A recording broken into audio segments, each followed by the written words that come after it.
Hey guys, it's Chris here from Monolith Studios, and this is basically part one of the little YouTube tutorials and facts I want to do about studio recording. Um, First one is basically about reamping.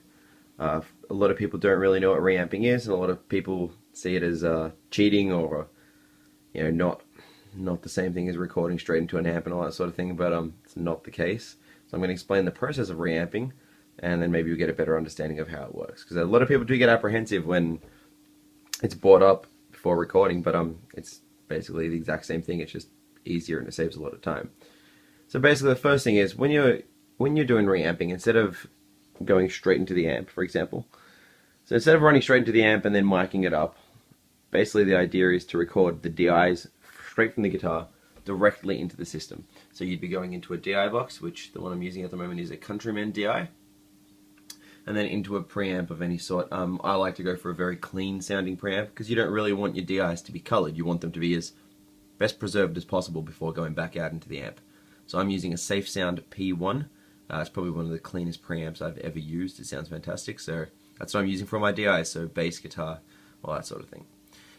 So basically, what we do is run straight into the system, and instead of, obviously you're not going to track with a clean signal, we chuck an amp sim on. Basically, there's a whole bunch of different amp sims you can download and play around with tones and all that sort of thing, from like, Mesa Sounds, PVs, Marshall, all that sort of thing. So basically, we'll get a sound that works for the project that we're tracking, and use that as the simulator on top of the DIs. Once you've got the entire album tracked, the main part, and the main reason for reamping, is that now that we've got those DIs stored in the computer, we can send them out to any amp we like and try a whole bunch of different tones.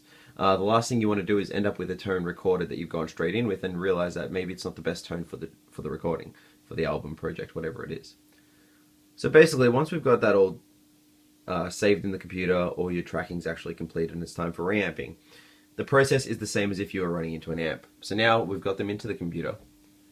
We run back out of this guy here, which is a Radial Pro RMP reamp box. Basically, it just changes the impedance of the signal from a line to a basically just to a guitar signal instead of being at line level, because you don't want to run line level into an amp. And as normal, if we can imagine for a moment that the Pro RMP is a guitar, as normal, we're using just a normal guitar lead.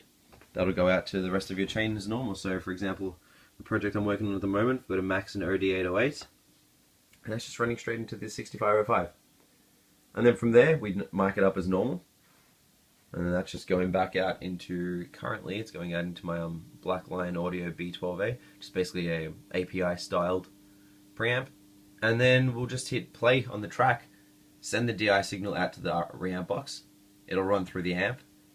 The amp will make noise and basically, play the riffs as it normally would. That'll get picked up by the microphone and record it back into the computer.